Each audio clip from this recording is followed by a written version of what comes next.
Hi, everyone. I do want to remind you this will be a recorded session. I'm not sure that any of the people in here have any questions about teaching with technology, but I will open it up just in case.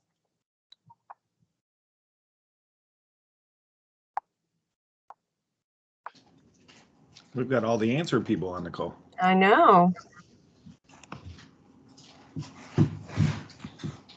Did have one online question.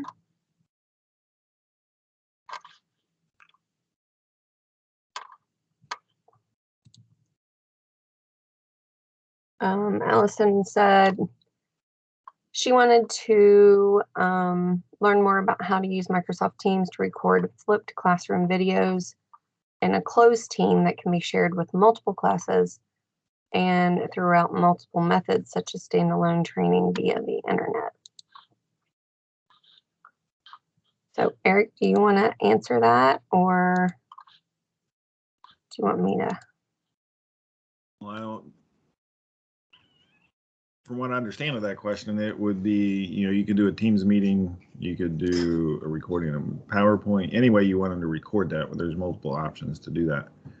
And then currently you could host that on your OneDrive, you could host that on Ensemble, or you could host that on a SharePoint site. You could even host it on the YouTube site. There are some caveats there. Ensemble is not long for this university, as it is end of life. Next summer, we will be making some change, and Microsoft keeps adding features to the new Microsoft Stream. So we're in this weird limbo period of where to host videos, and it depends on the situation. Classic Stream is still out there. Classic Stream is still an option, as long as you don't need to go outside the university. And there is a migration path, or will be, from Classic Stream to New Stream, so you don't lose everything that you put on Classic Stream now. I actually did just a recording. It wasn't in my class in particular. I went into my Teams calendar and just started a Meet Now meeting to record a demonstration, because I wanted to see how the new options of sharing your screen looked when you recorded. And what we found out is right now, those don't actually show up on the recording, only in the live video. And what I'm talking about, let me do that real quick so you guys can see. There's what's now called the standout mode. And, oh, it's got cool background. I didn't know that. I love when I learn something new on the fly. And so there's standout mode. I'm trying to find my PowerPoint. I guess I closed it. There's also reporter mode and side-by-side mode. So let me open up my PowerPoint again so I can share that. But I was trying to demonstrate those, and when I did the recording, and I was able to, it saved it in the chat of that meeting. I was able to download it and save it wherever. And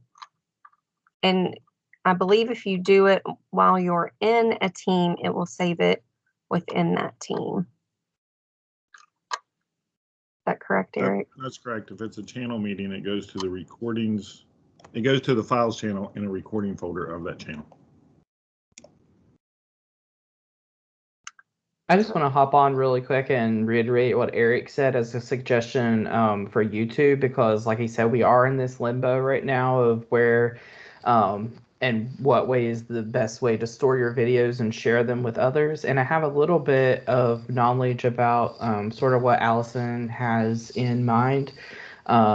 So I think honestly, using Teams meetings to record your lecture or your video and having that go to your OneDrive, you can download the video from your OneDrive account and re-upload it into YouTube. And I think the biggest thing that she's wanting to do is share it across multiple courses and share it for different among different instructors. And so that would give you a link that, only people who had the link could access the video. and we would be able to drop that into whatever Blackboard course as well, as long as her faculty knew what the either had access to the YouTube channel or had access to the links. Then they could use that much easier than going in and trying to set all of the permissions for accessing the video if it was recorded on Teams. If it's going just to SharePoint, then like I said, it's easy to download. Right now, there's a little trick to get videos in SharePoint to not be able to be downloaded. Like you can set a do not download on documents that you have on your SharePoint, but that option doesn't work straight away for videos. So in a lot of situations, if you don't want students to download videos, they can still do that if you're sharing from your SharePoint. There's a workaround that Brian Morgan created. I haven't had time to test it yet, and honestly, I don't quite understand it fully. But yeah, for Allison, I would definitely recommend, a private YouTube channel that she uploads her videos to get around the permission issues of videos, unless she wants to make them open to everybody in the organization, which would defeat her purpose. And I think they were purchasing some database materials and things like that too, so they needed to have it more restricted than just open to the entire organization. So I can work with her on that again too, Allison, if you're listening later. Yeah, and to add a little bit more to that, and we just keep going back and forth here. The Teams meeting recordings, you can block downloads. You can't block downloads of videos you upload to SharePoint. Yeah, it's coming. And by default, any of your channel class meetings, any channel meeting that gets recorded in the SharePoint is blocked. The download is blocked automatically. That's great news.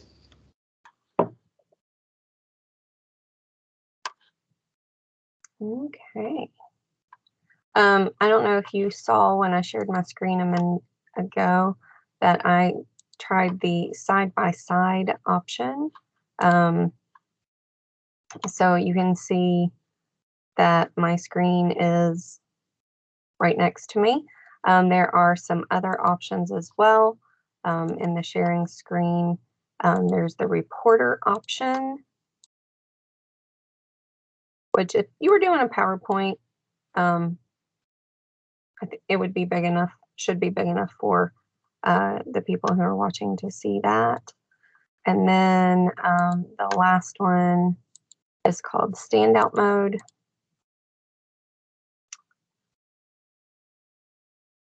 And it's more of like a green screen, but there are like cutoffs, so you can only point so far within your personal screen there. So so those are 3 new options within Teams Video when you go to share your screen. Does anybody else on the call have any questions that you might have looming about anything going on? Can I show one more PowerPoint thing that happened over the summer? Sure. And I have no clue what's in this PowerPoint, so I'm not going past the first slide. Fair enough. But PowerPoint Live is there now, so you'll notice the difference in how Crystal shared and how I'm sharing. And I believe those presentation modes are still available in this mode. I haven't tested it, and I didn't want to do it during this demo. But this is, so you all can take control actually, or you can move through. As presenters, you can actually take control.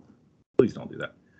But you can also move through the slides at your own pace. What I see on my end is presenter view. So I have all the slides coming up. I can go through the presentation. I have notes, the typical PowerPoint presenter view. But I also have, oops, like I said, I don't know what's in this slide. I have a laser pointer. So now, I can circle things, and that goes away. I have drawing tools that I can draw on and erase as well. Back to the recording, the laser pointer and the drawing tools do not show up in the recording yet. Only the PowerPoint does. Yeah, the PowerPoint Live is a nice feature, I think, because it does give you a slide deck underneath the slide that all your students see. So what we saw that Eric showed is the student view. but having that slide deck underneath it where you can navigate easily is very helpful. I have not done the PowerPoint Live in the last week, but the last time I checked it, the features like the presenter mode or the reporter mode, those types of things, they weren't available through PowerPoint Live last time I checked, but it could have changed in the last week. Who knows? Now, I have clicked on it, and do you see me like Nope. in a We side can by see it. side or anything like that? Just the slide? Right. Okay, so that does not work yet with the PowerPoints. Yeah, keep it shared for a second. You'll notice that you have a grid view option as what Chris referred to as the student view, as the non-presenter view. So you can actually get a slide sorter layout of all her whole show. Jump ahead.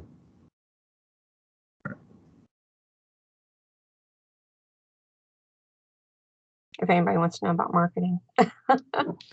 Yeah, there are some accessibility options too for your students if they need it while you're presenting. There, beside the grid view for students on the bottom under the PowerPoint slide, the more actions button, you can see that students can change slides to be high contrast if they need that visually. There's also translate slides, but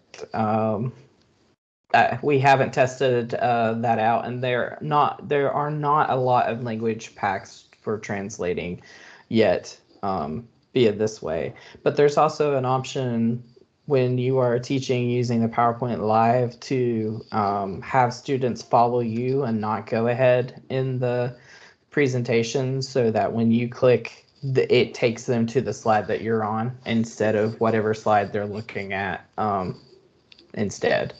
Yep. And remember, only presenters can take control. So faculty's profiles by default make all students attendees. So you don't have that take control issue unless you're a presenter. The other thing that's coming in the new stream is your recording will be indexed based on your slide changes. And your slides will be searchable as well. Wow. So any questions about PowerPoint Live in Teams?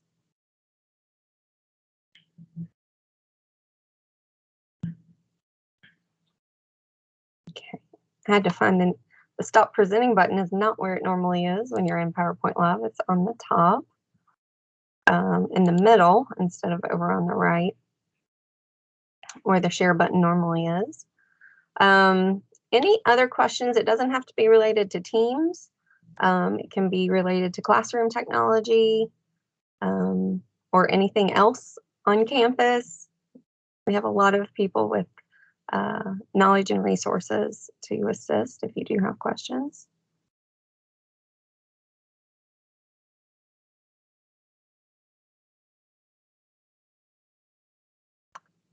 Chris or Eric, anything else you would like to share that has come out recently, or any questions you keep getting that you might want to answer? I don't have anything. Chris, do you want to, I think most of this people in this call know, but do you want to speak to anything about the Ultra transition? Yeah, I'm on the agenda for Faculty Senate this afternoon too, so there'll be a wider message going out at the end of Faculty Senate. But yeah, I'll go ahead and mention the fact that we are updating Blackboard to move to Blackboard Ultra, and we're doing this in 2 steps. The first step is Blackboard, basically the navigation of Blackboard and the way it looks when you log into Blackboard. And so the My Institution page will change. And so resources that faculty need or students need to know about, like known issues or videos that will show you how to navigate this new activity stream, will be there when you log in. And the addition of the activity stream, if anyone has ever used the Blackboard app, the activity stream is the first thing that you see when you log in. For us, it would be the My Institution page, but the activity stream will create links to things that you are doing in your course, like reading course messages, reading discussions, getting to the grade center, those sorts of things. You'll be able to do that straight from the activity center without going into courses and clicking multiple times to get there. It'll just take you right to it. So that'll be a big time saver, and it won't change the way your course view looks. So we'll be down for December 16th, and that'll give us a chance to implement the navigation change and also get our My Institution page ready. On approximately the 17th, Bob's going to create all of the courses for the spring term, and so faculty will then have all the time until the spring term starts to look at that navigation. We're also will be offering webinars, training, and some workshops. The step one is not going to be a big deal. I want to reiterate that, every time we hear about a Blackboard update or upgrades, it's easy to get, nervous about that. But this is honestly going to be a positive change for us. And we're starting just with that ultra base navigation to ease folks into it. We do have a faculty partners program, and I do have some slots still available for that. If anyone is interested in being a faculty partner with us and the designers, we will be working through.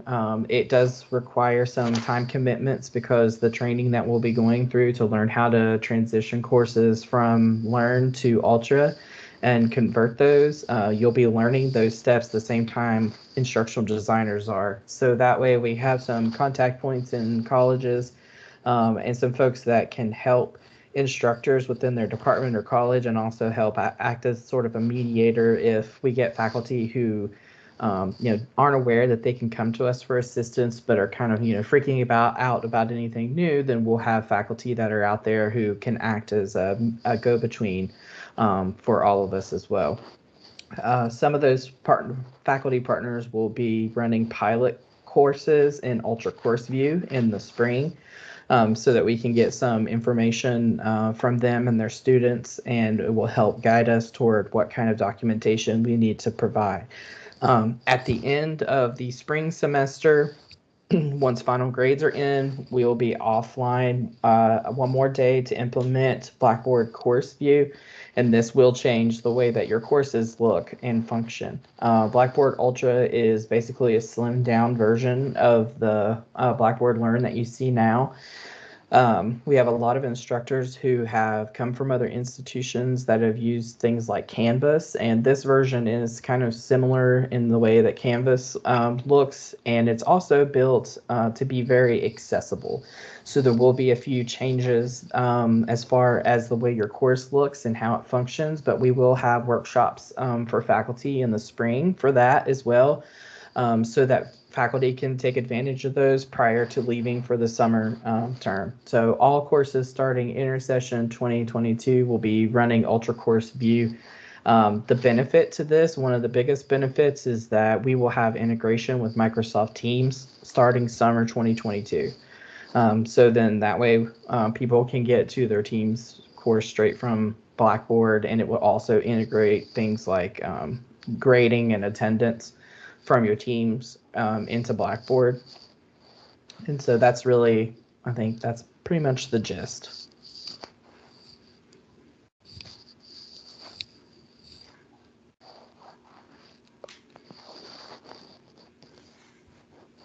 You're muted.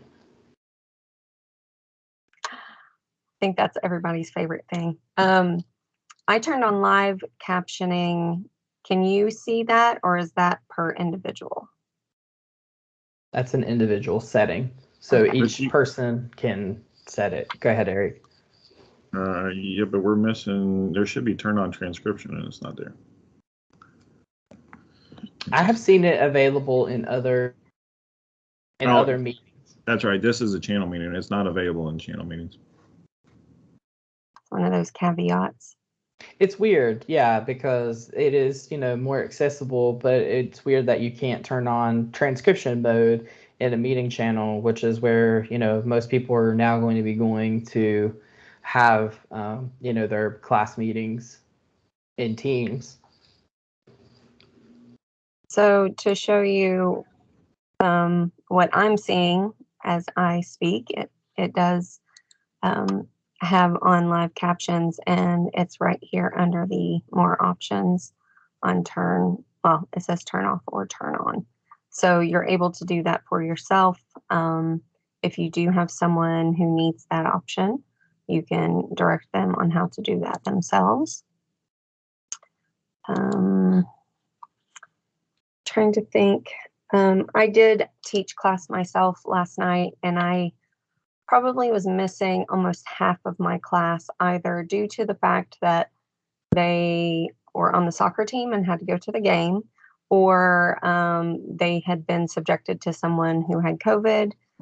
So I opted, actually kind of on the fly, to teach my class, even though I was in person in the classroom, and use Teams and broadcast it so that a few of the students who were at home could watch it. I also recorded it, and I can take that recording and upload it. It'll be in our team section for the course, though, so they will be able to access it from there. So that was pretty easy to do. I was in a room that had a camera in it, with a mic and the full setup. Ryan, do you want to speak to the technology or the tech classrooms on campus and how people can find out about those? Is there something specific you're looking for? How many of our classrooms are equipped with cameras and microphones on campus? Do you know the number? Well, as of the end of last summer, I believe every space we classified as a classroom that had any sort of computer already in it should have some form of webcam and microphone on the desk. Okay. At this point, we're nearly done with our contractors getting all of the official techie spaces equipped with a high quality microphone that has built-in echo cancellation and hopefully a webcam that's either ceiling mounted or at least 4K in quality. Okay, great. I did find that very helpful, and my students did as well. So we've reached almost the halfway point. If anybody doesn't have any questions, we'll kind of move on. Our topic today is teaching with tech, online and in the classroom. Chris, if someone uses Blackboard, they normally teach in the classroom, but they're wanting to use Blackboard more so that they can keep their students apprised of things. They've posted their syllabus. They haven't done anything else. What could they do to make their life a little bit easier? I think some people who use Blackboard as an addition to their face-to-face class sometimes are a little wary of taking the time to invest in putting the materials on Blackboard. But in the end, we want to reiterate that whatever you put on Blackboard and you put in your course, it can be copied and pasted, well, not pasted, but copied into a new course. You don't have to redo everything that you've done once you have it in place. And so we still have some faculty who aren't aware that you can actually copy materials from one course to another without redoing them every term. And we talk about the flipped classroom type model, but it's very efficient if as we've learned in the past year, if we do have to go online quickly, and even if we don't, having at least some good organized content in your Blackboard section. Everyone should be uploading their syllabus to the Blackboard course. That's just, the syllabus and the course schedule. That's an easy way students can click right into Blackboard and see, the schedule of due dates or, class meetings, and also the syllabus. There are no requirements for Quality Matters type components, but we do utilize still the Quality Matters kind of rubric to just get us to a point so that the course is organized well. You can do this organization by week. If you have materials, PDFs, reading materials, videos, articles, things that you want students to access and reach prior to coming to class, you can have them do that. And then when you get to class, you can actually have a discussion on it. The good thing about putting some things online is that we can also track those things and get a report of what students are actually viewing the videos or are interacting with your course materials. It also can save time. You could do quality checks on readings or students' interaction with your content by creating short quizzes that just assess their knowledge of the reading. And that way it helps keep everyone on track because they know that they're going to be accountable for whether or not they're reading the materials and whether or not they are prepared for class. And, that for those of us, I see Ryan and I sat in, like 15 years ago in so many history classes where there's supposed to be a discussion happening about the course, whatever we were reading, and there was no discussion hardly because no one was reading.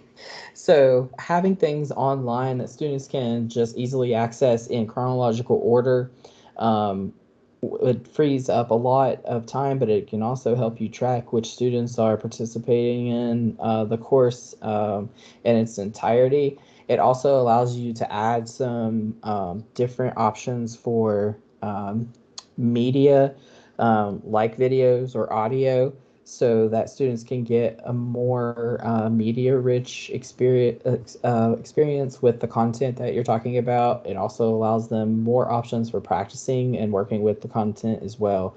And this is something that we can actually help faculty put together really easily because typically what we do is we'll look at a course syllabus and we'll look at the course outline and the due dates and the schedule. And from that, we can easily determine what way would be the best way to set up their course so there's not, 15 clicks between, week 1 and week 2.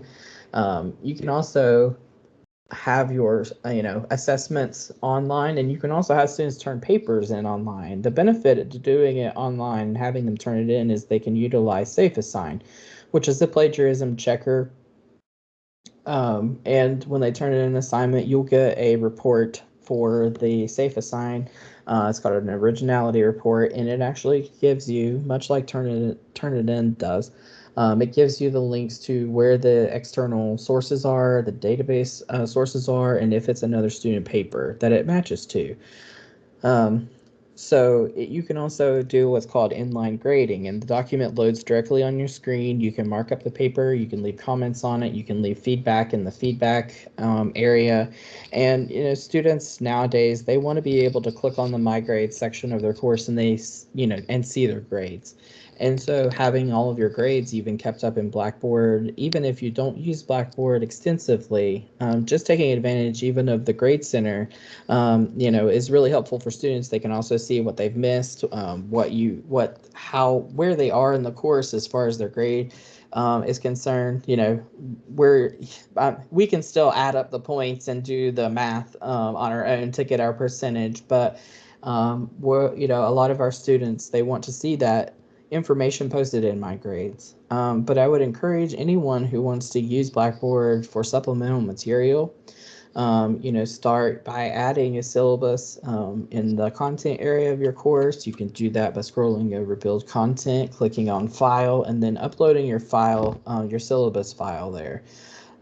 We are happy to work to have you assigned with a designer that can work with you on organizing your course materials. And in a lot of cases, we put materials online for you. And so if you have your course materials that you're already using for your face-to-face class, we can help convert those into an online format and help you organize the course so you don't have to do it alone. You don't have to do it by yourself.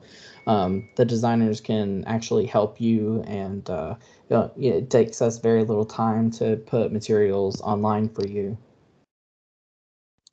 I love that the Design Center will upload all of my test questions for me. But once that was done, I was able to reuse it another semester. And I can change things. I can switch the questions if I've got a test bank in there. That's really helpful. Any questions about using Blackboard beyond just adding your syllabus?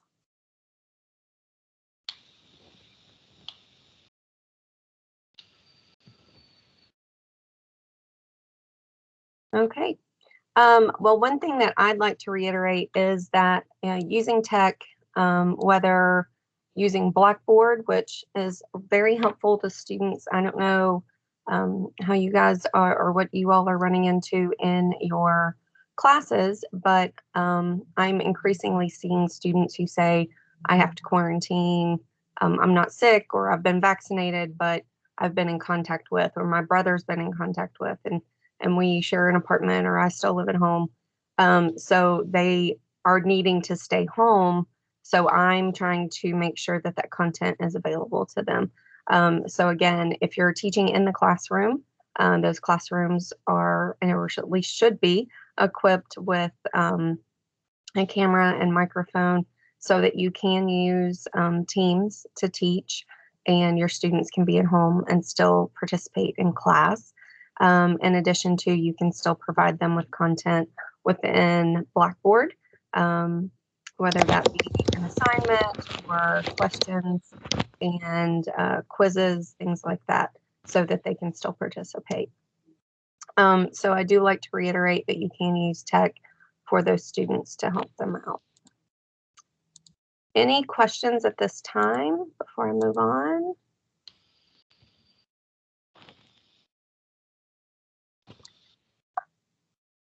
Now, Chris, I've heard of this thing called VoiceThread. Would you be able to tell us a little bit about that? And I don't know if you have, if you are available to demonstrate it all. We're a little, we've got plenty of time, so.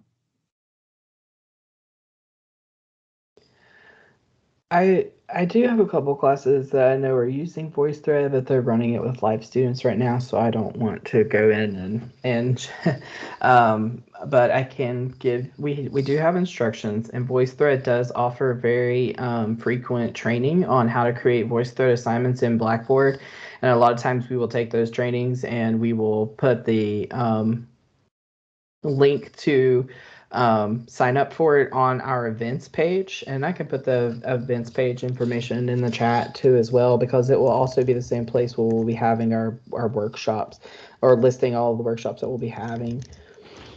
And that is pretty easy to add, because you've got the VoiceThread, I forget what it's called, like built-in tool, so you can just click on it, correct? Within Blackboard. Correct. So VoiceThread allows faculty to, well, there are multiple uses for it, but it is a great way to enhance your student-to-student interaction and your instructor-to-student interaction in a course. So I'll give you some examples of how it can be used. I think that will be helpful before I explain exactly what it is. Let's say, for example, we have a class that does book reviews, where you will be reading a book and sharing the basic components and overview of the book with their classmates. Everybody in the class has to do a different book.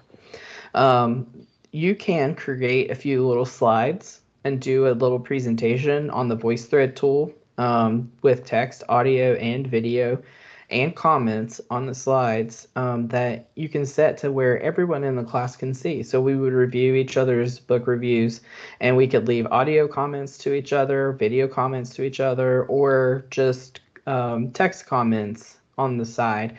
And it runs it as a small presentation. It's gradable. You can set it up as an assignment. You can also, if you have something, if you, let's say for modern languages, and you want students to practice, listening to you and then replying, you can actually create an assignment where the presentation is a video of you, reciting the sentences, and then the student can go on and listen to your videos or listen to your slides, and then they can respond with a video or an audio response. The good thing, if you have a video response and you're trying to watch people's mouth, this does allow you to see it, and there's not really any lag between the audio and the video. So if you're something like communication disorders, modern languages, where it is important for you to see how the mouth is moving, this is a good option. And so a lot of times the default that for student interaction is the discussion board, and discussion boards can be great, but this brings a little more interaction to a discussion or to the material because of the options that you have for the way that you can comment and respond, and it's all kept nice together. You have a page where you will be able to view other students' assignments if that is an option. As an instructor, if the instructor sets that option, you can also set it to where that only the instructor can see the responses from the students or to see the student presentations. So the VoiceThread tool is available now on Blackboard. We do have folks that are using it. There have been some upgrades to it, and so now would actually be a good time to start taking a look at VoiceThread because the assignment feature is available and it does make it a lot easier than it previously was. But I definitely encourage people, if you're looking for a way to interact with your students or for students to interact with each other, even just having being able to hear your voice and for them to hear each other's voice really brings more personalization to the class in the online setting as well. Crystal, is there anything else you want to be mentioned from VoiceThread? Nope. I am not a VoiceThread expert, so that's why I like for you to be here. That sounds very similar to Microsoft's Flipgrid, but contained Yeah. within Blackboard and can do grading. Correct. Yes. Yeah, it is, and it is very similar to Flipgrid. There are still some folks using Flipgrid. It is free, and College of Ed uses it kind of frequently because it is an option that teachers will be able to also implement in their classrooms. But yes, it is very similar to Flipgrid if anyone has experience with that. Does that count against any of our storage or the quota for the professor on their course? Bob and I have had this conversation, and I believe that this storage is a VoiceThread, has VoiceThread storage. Like, that's not on our Blackboard storage. Yep.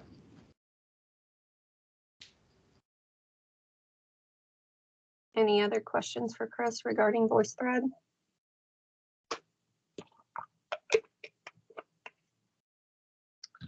Okay.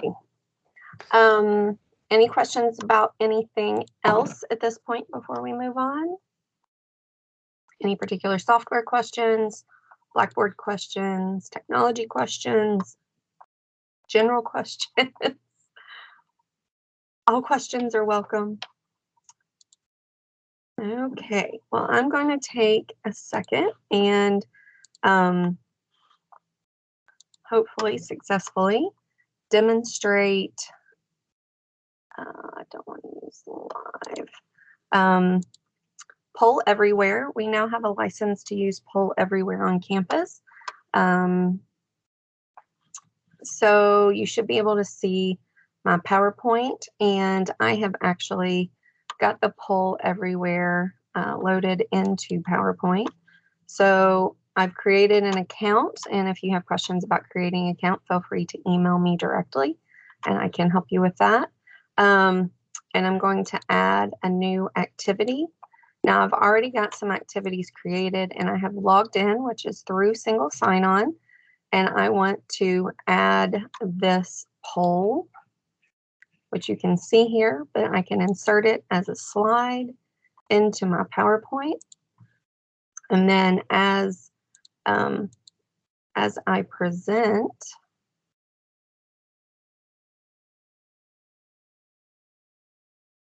you can see here at the top, you can go to pollev.com/Crystal Stewart, or even on your cell phone, if you guys would like to try it now, you can text my name, Crystal Stewart, to the number 22333. And then once you join, you can answer the question, which social media platforms do you use? And if one person would at least join and do that, that would be great.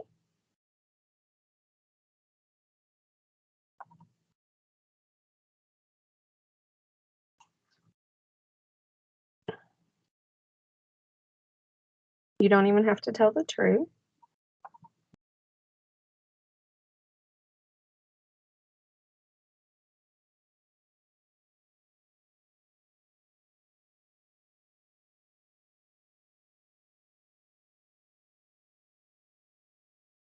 And once if you use the text and you text Crystal Stewart to that number, and then it will give you an acceptance, and then you can type in your answer. I have a feeling it's taking a little bit of time.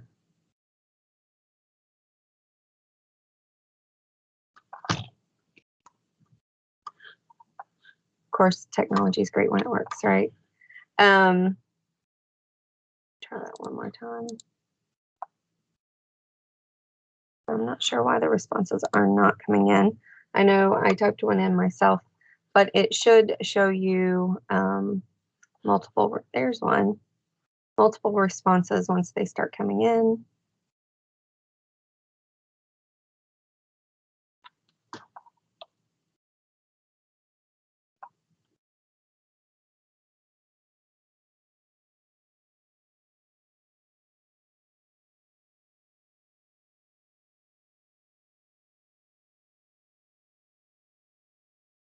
And then the more that you get of the same thing, they'll be larger. So that's how I have this set up to show up the responses.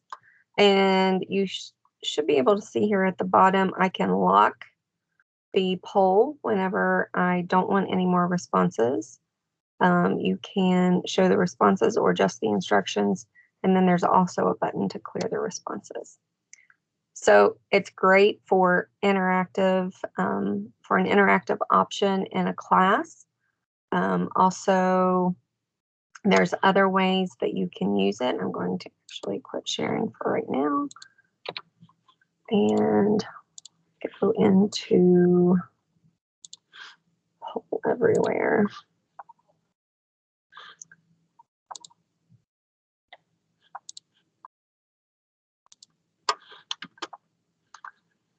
So once I'm logged into Poll Everywhere and people are still responding,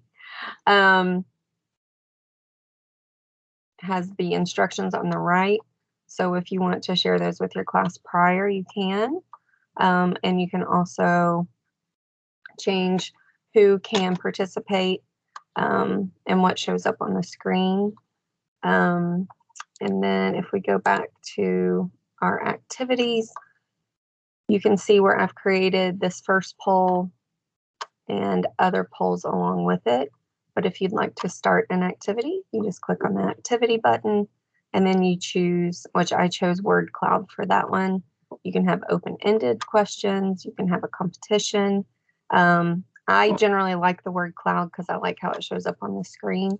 But if you wanted to type what the dinner options were and give people choices, you could do that. You can add images, which you'd have to pull up out of your pictures. And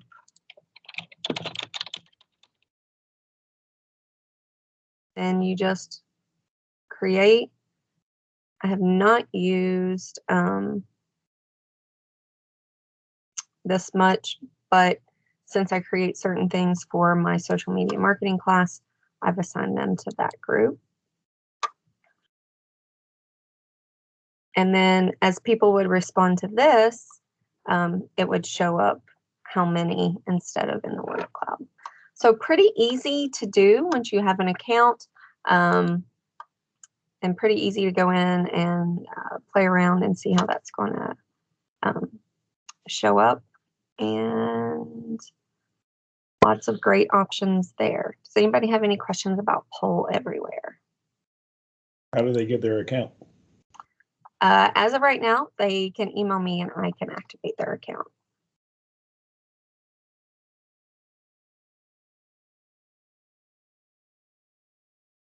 So we have to send an invitation and then you have to verify through the email.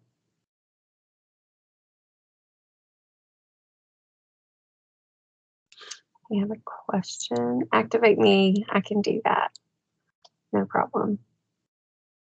Anybody have any other questions? And if not, then we'll conclude for the day. I didn't have anything else on my schedule, unless you have any specific questions about Microsoft Teams that was on the schedule, things like how to use channels, possibly how the class notebook works, how it integrates with OneNote, how you can do polling within Teams, not within a PowerPoint with poll everywhere.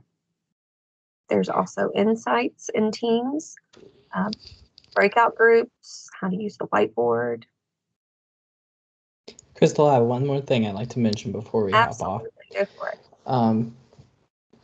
Since someone brought up the storage issue, I would like to remind folks that we do archive previously live course sections to remove them from our server. Those are the archiving schedule can be seen on our archiving site, and I will drop that in the chat momentarily.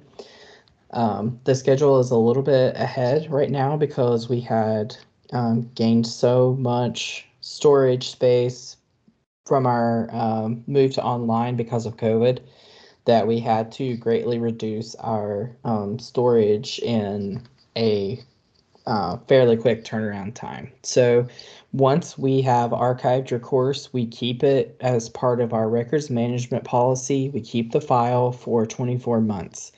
After that, we will no longer keep the file, and faculty can choose to save a copy of their course to keep on their own drive. But we also, this is, now that we have a Blackboard update coming, this is a great time to reiterate the fact that we do not archive development courses. And for those who don't know what a development course is, it basically serves as a course template for your course materials. And so you can update the due dates for the next semester even before we have the next semester sections ready, so that when those are available, you can just copy your course from the development section into your current term section. Since we do not archive development courses, you don't have to worry about losing your course materials. After June 30th of next year, we will not be retrieving any courses from the archive unless there is an ongoing grievance or it's needed for your accrediting body asks for, an example specifically. The development course, you should have one for every course that you teach. And if you teach in the summer, since that runs on a different schedule than fall and spring, you can actually have a course for the full term and a development course for the summer term. So you don't have to change your content around each time you teach it in the summer. We have on our faculty website from the Design Center site a form that you can fill out to request a development course for a non-distance ed class. If you need a development course for a distance education class and you are applying to develop a new class, then you will need to use our distance ed application form. Otherwise, you can just request a development section for classes you teach face-to-face. For example, if you want to use them to supplement your courses, then you will be able to access those at any time. And one of the great things is that as designers, we can drop into those development classes and assist you with either building your content, helping you set up things like voice threads, discussion boards, assessments. We can also test things that you have created yourself to make sure that they work and show you how to see the student view of things as well. And so I am reiterating to everyone the importance of having a development course for every course that you teach, because there is a conversion process from Blackboard Learn to Blackboard Ultra for your course, and there will need to be a place where you can work without students in it, without previous students in it. And so we're not going to be able to do those conversions in course sections that have had students in them. And so as we're all working toward moving to Ultra, We need to make sure that we go ahead and check our course schedules and make sure that you have a development section for each class you teach. You don't need multiple ones for each course section. You just need a place to house the bulk of your content and the course as it is without students, if that makes sense. So we can assist with that if you want to contact us or fill out the form on our faculty site, and I'll drop that link into the chat as well. Actually did that for the online courses. How did you say they would request if they just want to develop, if they need like a sandbox to develop any course? So we have a faculty page off of the Design Center site, and that faculty page lists all the forms that we use for anything Blackboard related. It's Got it. for things like adding, you can actually, if you co-teach a course, you can request that we add multiple instructors to your development section. If you have adjuncts that teach courses for you and or new faculty hires, this is also a great way to be able to provide them with a course and content when they come in until they are able to properly develop their own. And I have to say the course copy feature is so simple and easy.